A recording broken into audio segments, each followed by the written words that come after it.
na dinarayo ng mga turista na mahilig sa nature tripping. Ito ang Imuki Island. Napakaganda ng area, may mga lagoon, napaka-warm ng tubig, and napakaganda ng view. So, pasyal kayo dito. Pagka-check-in namin, maretso na rin kami sa Imuki Island. It's another 20 minutes ride. So, punta kami doon, park. Marami naman siyang parking, so motorcycle at saka car-friendly yung place.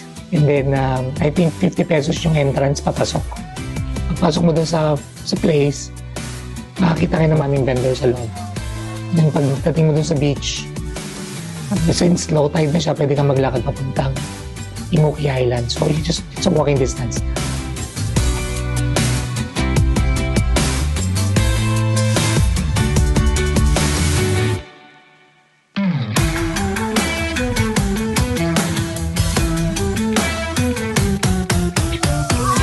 Pagpasok nyo, merong mga stores, tsaka, mga bilihan ng mga souvenirs.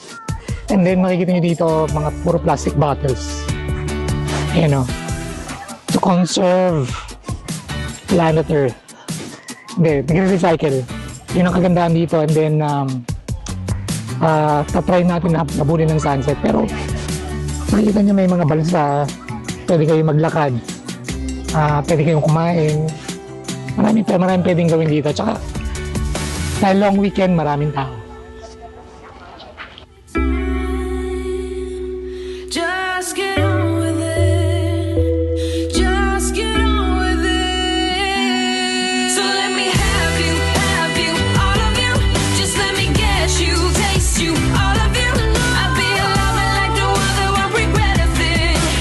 I'm the one that hits you with a full swing. I'll be a home run, I'll make you win. I'm the fast one, fun one, I'll make it spin. You found the answer if you dare to just let it all load. Kick it back, baby, and enjoy the show. We'd be unbreakable.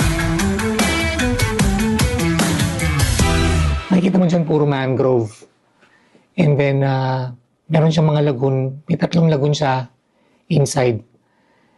And surprisingly, very warm yung tubig niya. No? Very warm, no? Mainit. Kasi ano siya di ba paghapon na, yung tubig, buong araw siya nakabilad sa araw. Pagka kunyari tanghali, paglubog mo, feeling mo malamig siya. Pero in reality, is dahil mas mainit yung ambient na temp, kaya malamig yung tubig. Pero pagka malamig na yung ambient na temp, yung water, mafe-feel mo na yung init niya. Akala ko marami lang umihi. Hindi.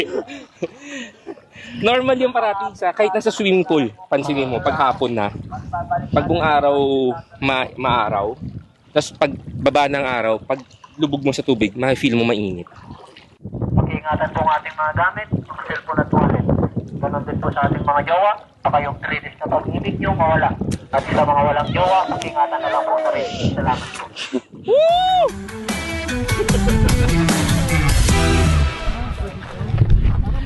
Yan 3 lagoon daw dito. Lagundi. Tingnan natin. Daon ng Lagundi. Hello. Yan. Ngayon lang kami nakapunta rito. First time.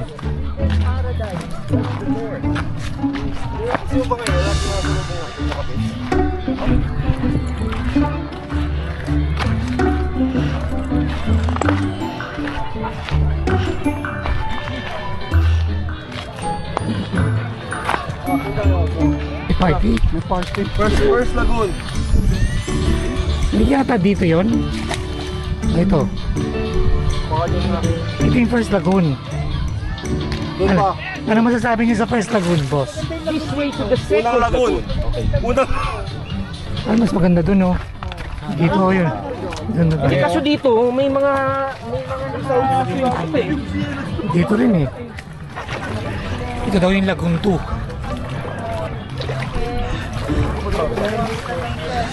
Malalim mo pala yan, pwede liguan yan. Bang! Si Master, bang! bang! very warm yung tubig niya. So, after a long ride namin, yung nag-dip kami sa tubig actually was a good thing kasi nakaka-relax. And then there we spent some time sa lagoon too. And you know, just chill. Things we enjoyed each other's company. For the first time in ages, I wake up and don't hate it. I guess I found some peace. Thought I could control it, but if I speak the truth, I ain't over you. I was feeling sober until you came up now. I don't know what to do. I ain't over you. I ain't over. I ain't over. No matter what I do, I ain't over you. I ain't over. I ain't over. No matter what I do, I ain't over you. Ain't over you. Ain't over you. And no matter what I do, I ain't over you. Hello, ini-invite ko kayo pumasyal dito sa Imuki Island sa La Union. Actually, hindi pa siya ganun masyadong nadidiscover ng mga tao.